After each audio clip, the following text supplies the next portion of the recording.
நாரதரின் தன்மை. சபாபர்வம் பகுதி 5 ஆ. லோகபால சபாகயானா பர்வம். வைசம்பாயனர் சொன்னார்.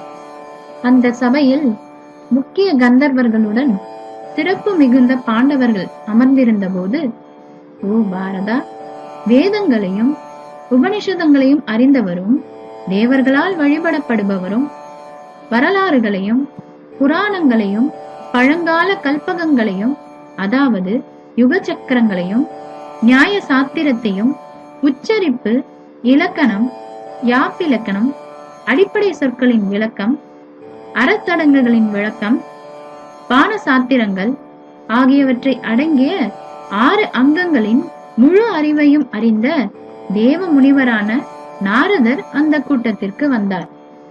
நாரதர் குறிப்பிட்ட சந்தர்ப்பங்களில் பொது விதிகளை, அதாவது பொது கொள்கைகளை செயல்படுத்துவதில் வித்தியாசமானவராக இருந்தார்.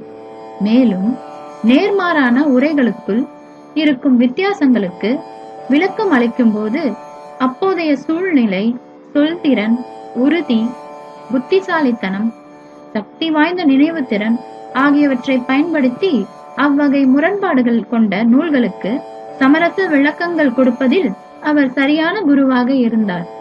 அவர் அறம் மற்றும் அரசியல் சார்ந்த அறிவியல்களை அறிந்து கற்றவராக மேன்மையானவற்றில் இருந்து கீழ்மையானவற்றை பிரித்து பார்ப்பதில் நிபுணத்துவத்துடன் இருந்தார்.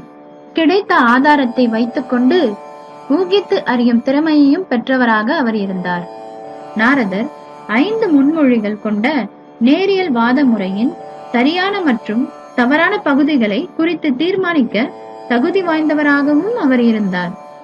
அவர் பெரும் ஆன்மா கொண்டு மேலும் கீழும் சுற்றியும் இருக்கும் இந்த மொத்த பிரபஞ்சத்தையும் கண்டு அறம், அதாவது தர்மம், பொருள், இன்பம், வீடு, அதாவது முக்தி ஆகிய கட்டமைப்புகளில் உறுதியான தீர்மானங்களை கொண்டிருந்ததால் பிரகஸ்பதிக்கே தொடர்ந்து பதிலளிக்கக்கூடிய திறன் பெற்றிருந்தார்.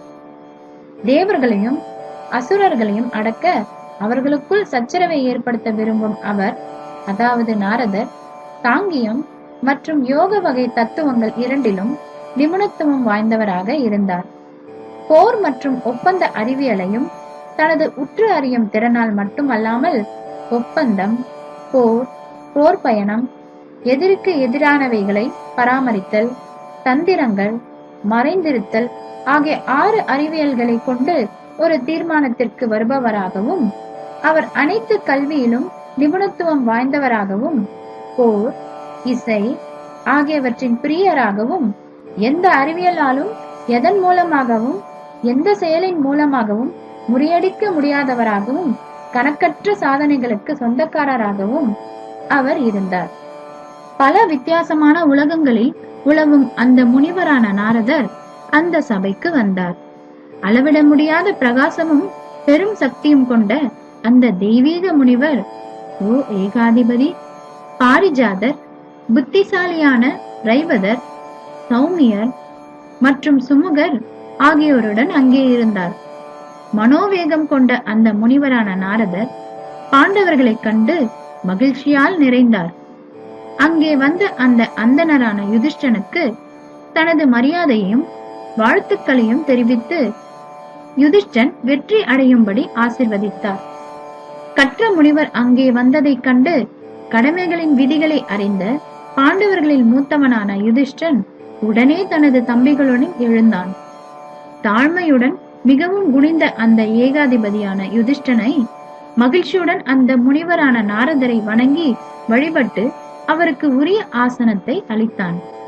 அம்மன்னன், அதாவது யுதிஷ்டன், அவருக்கு பசுவும் இயல்பாக கொடுக்கப்படும் காணிக்கையான தேனுடன் கலந்த அர்க்கியாவையும் பல பொருட்களையும் கொடுத்தான்.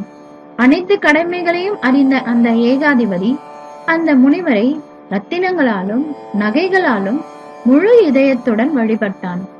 யுதிஷ்டனிடம் இருந்து உரிய முறையில் வழிபாட்டை ஏற்ற அந்த முனிவர் பெரும் திருப்தி கொண்டார்.